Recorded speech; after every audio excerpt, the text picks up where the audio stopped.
Good morning student. ये video मैं उन स्टूडेंट्स के लिए बना रहा हूँ जो आने वाले टाइम में डॉक्टर बनने वाले हैं और साथ ही साथ अभी आप लोगों ने 12th का एग्जाम दिया है और नीट का एग्जाम भी आपने दिया होगा। बहुत अच्छा स्कोर आया है आपका और अगर स्कोर अच्छा आया है तो आप एमबीबीएस के लिए भी जा सकते हैं और वेटनरी के लिए भी जा सकते हैं। दो ऑप्शन अवेलेबल है आपके पास में। अब देखिए इसके अंदर जो डॉग लवर्स हैं या फिर अपन बोल सकते हैं जो एनिमल लवर्स हैं, इसमें सारे एनिमल्स कवर होते हैं, वो लोग इस वेटनरी वाले ऑप्शन को चूज कर सकते हैं। बहुत अच्छा ऑप्शन है, इसमें बहुत अच्छी अच्छी कैरियर अपॉर्चुनिटीज मिलेगी, बहुत अच्छा पैकेज मिलेगा और फ्यूचर ग्रोथ बहुत अच्छा है इसके अंदर। अभी अपन लोग डिस्कस करने वाले हैं veterinary, what is veterinary doctor, veterinary doctor क्या करता है, कैरियर अपॉर्चुनिटीज क्या क्या मिलेंगी इसमें, सैलरी क्या मिलेगा इसके अंदर, इंडिया में क्या सैलरी है और अब्रॉड में क्या सैलरी मिलेगा आपको, गवर्नमेंट कॉलेजेस क्या चार्ज करते हैं फीस, प्राइवेट कॉलेज क्या चार्ज करते हैं, पूरा डिटेल में डिस्कस करेंगे। कहां एडमिशन लेना चाहिए, कितनी फीस पे लेना चाहिए, स्कॉलरशिप कितना मिलेगा, कम से कम बजट में कौन सा कॉलेज मिलेगा, इसको अपन बिल्कुल डिटेल में डिस्कस करने वाले हैं। चलो शुरू करते हैं। अब देखिए एक वेटनरी डॉक्टर करता है क्या, what the veterinary doctor will do. तो वेटनरी डॉक्टर बहुत सारे काम करता है, डायग्नोस्टिक का काम है, उसका ट्रीटमेंट का काम है, सर्जरी का काम है, प्रिवेंशन क्योर का काम है, इमरजेंसी केयर के लिए आपका जो एनिमल वेलफेयर हो गया, क्लाइंट एजुकेशन हो गया, ये सारे काम को करता है। जैसे अगर अपन डायग्नोस्टिक की बात करें तो एनिमल्स का एग्जामिनेशन करना है, उसका एक्सरे करना है, ब्लड टेस्ट करना है, उसमें वो काम करेगा। अगर मैं ट्रीटमेंट की बात करता हूँ तो यहाँ पे वो मेडिसिन वगैरह जो देगा वो देगा आपको, प्रोवाइड वैक्सीनेशन, वो बहुत इंपॉर्टेंट है क्योंकि वैक्सीनेशन वगैरह अपन देखते हैं डॉग्स वगैरह को रेगुलर बेसिस पे अपने को देना पड़ता है। सर्जरीज हो गई, जैसे रूटीन सर्जरीज, कॉम्प्लेक्स सर्जरीज, ये सारे काम वो करेगा। उसके बाद प्रिवेंटिंग क्योर, वैक्सीनेशन वगैरह हो गया। उसके बाद में इमरजेंसी केयर के लिए वो जो काम करेगा, जैसे इमरजेंसी केयर में किसी को किसी एनिमल को कोई प्रॉब्लम आ गया तो उसका लाइफ सेविंग कैसे करना है, इमरजेंसी में कैसे लेना है उसको। एनिमल वेलफेयर में जैसे जो एनिमल वेलफेयर ऑर्गेनाइजेशन होती है उसमें वो काम करेगा। उसके बाद में क्लाइंट एजुकेशन हो गया, जो भी आपके क्लाइंट्स होंगे जो डॉग रखते हैं, जो भी पेट रखते हैं, उनको क्या खिलाना है, उनको कैसे रखना है, उसके ऊपर डिस्कशन करेगा सारा का सारा। अब देखिए मेन चीज इसमें आती है कैरियर अपॉर्चुनिटीज। क्या कैरियर अपॉर्चुनिटीज होगी, आप डॉक्टर बन जाएंगे तो डॉक्टर बनने के बाद में आपकी जॉब कहां लगेगी या फिर अपना खुद का प्राइवेट बिजनेस खोलेंगे, कैसे करेंगे आप। इसमें सबसे बढ़िया ऑप्शन है प्राइवेट क्लिनिक्स। ये लोग अपना खुद का प्राइवेट क्लिनिक खोलते हैं, small animal, large animal, mix दोनों के लिए खोल सकते हैं। तो प्राइवेट क्लिनिक के अंदर बहुत अच्छी अर्निंग है, अपन उसका जो सैलरी पार्ट है वो भी डिस्कस करेंगे नीचे। उसके बाद में आपका एनिमल हॉस्पिटल्स हो गए, प्राइवेट और गवर्नमेंट दोनों हॉस्पिटल हैं जहां पे जॉब लग सकती है। रिसर्च इंस्टीट्यूट्स हो गए जहां पे आपका जॉब लग सकता है, जैसे फार्मास्यूटिकल कंपनी हो गया, गवर्नमेंट एजेंसीज हो गया, यहाँ पे जॉब लग सकता है। उसके बाद में गवर्नमेंट एजेंसीज में public health agencies, department of agriculture, यहाँ आपका जॉब लग सकता है। कुछ लोग बोलते हैं जू हो गया, वाइल्ड लाइफ सेंचुरी हो गई, वहां आपका जॉब लग सकता है, जू, एक्वेरियम, यहाँ पे लग सकता है, वाइल्ड लाइफ सेंचुरीज में लग सकता है।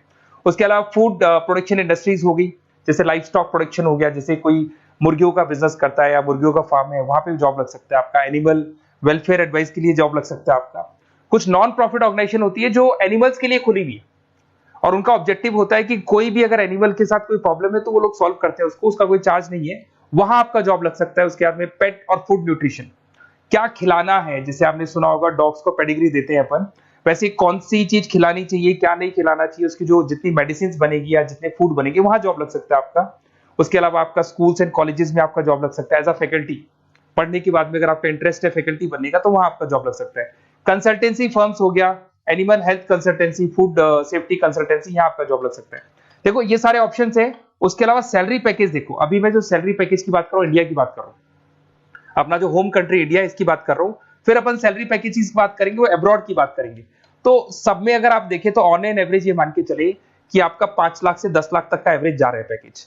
अगर प्राइवेट क्लिनिक भी आप खोलते हैं, गवर्नमेंट सर्विस भी करते हैं ना, तो आप ये मान के चले कि आपका पैकेज 5 से 10 के बीच में जाएगा।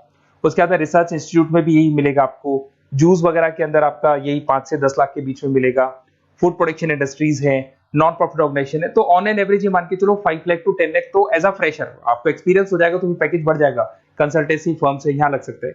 बट अगर आप अब्रॉड का प्लान कर रहे हो ना, तो अब्रॉड के अंदर तो ये मान के चलो कि आपका जो सैलरी है उसके अंदर बहुत जबरदस्त मल्टीपल इंक्रीमेंट होने वाला है। अगर आप अब्रॉड का प्लान कर रहे हैं, अगर यूएस में अगर आपका जॉब लगता है तो मान के चले ऑन एन एवरेज $1 लाख है एनुअली।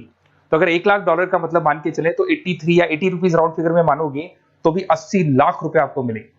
तो इसके अंदर एक बहुत अच्छा ऑप्शन है कि आप एज अ डॉक्टर बन के अब्रॉड भी जा सकते हैं। कुछ लोग हैं जो नहीं जाना चाहते बट कुछ जाना चाहते हैं तो वो जा सकते हैं, इसमें अब्रॉड भी जा सकते हैं। उसमें यूएस है, यूके है, ऑस्ट्रेलिया है, कनाडा है, जर्मनी है, बाकी और बहुत सारी कंट्रीज है जहां पे बहुत अच्छे अच्छे जॉब लगेंगे। ऑन एवरेज मान के चलो 80 लाख, 70-80 लाख रुपए आपको साल के मिल जाएंगे। ये सारे ऑप्शंस हैं। अब मेन चीज पे आते हैं। देखो सीधी सी बात है, अगर इसको करना है तो उसको करने के लिए नीट में स्कोर कितना चाहिए, गवर्नमेंट कॉलेज क्या मांगेगा, प्राइवेट कॉलेज क्या मांगेगा। अगर मैं गवर्नमेंट कॉलेज की बात करता हूं तो नीट में मिनिमम 450 का मार्क्स चाहिए आपको। अगर नीट में 450 मार्क्स नहीं है, प्लस आपका 12th में 50% कंपल्सरी, फिजिक्स केमिस्ट्री बायो से होना चाहिए, 50% होना चाहिए, और साथ के साथ नीट के अंदर 450 मार्क्स चाहिए। 5.5 साल का कोर्स है। गवर्नमेंट कॉलेज में अगर आपको मिल जाता है तो सबसे फर्स्ट ऑप्शन यही रखेंगे आप। यहां पर आपका 2 लाख रुपए फीस मान के चलो तो 8 लाख रुपए में आप ये मान लो 8-10 लाख के अंदर अंदर, मतलब मैक्सिमम 10 लाख का खर्चा मान के चलो, इसके अंदर अंदर आपका कंप्लीट कोर्स हो जाएगा अगर गवर्नमेंट कॉलेज मिलता है।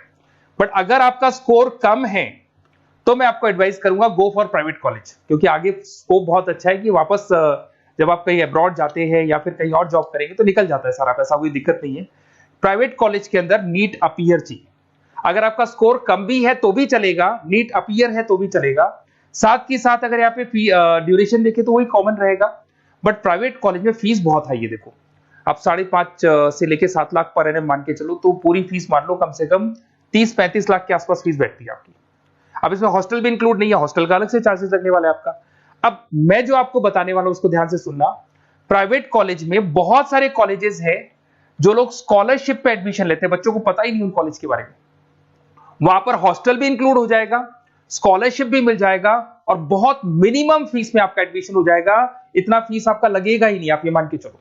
तो उन सारे कॉलेजेस का अपन डिटेल में डिस्कस करेंगे। मेरा नंबर आप लोग के पास है, इस पे जैसे आप कॉल करेंगे तो या तो मैं रिसीव कर लूंगा, अगर मैं रिसीव नहीं करूं तो आप मेरे को मैसेज डाल के छोड़ना, मैं हाथों हाथ डिटेल, मेरे जो डिटेल काउंसलर्स हैं उनसे मैं बात करा दूंगा, वो आपको डिटेल में सारा डिस्कस करेंगे। Okay, best of luck. कोई प्रॉब्लम हो, ये नंबर है मेरा, इस पे कॉल कर सकते हैं। Okay, best of luck.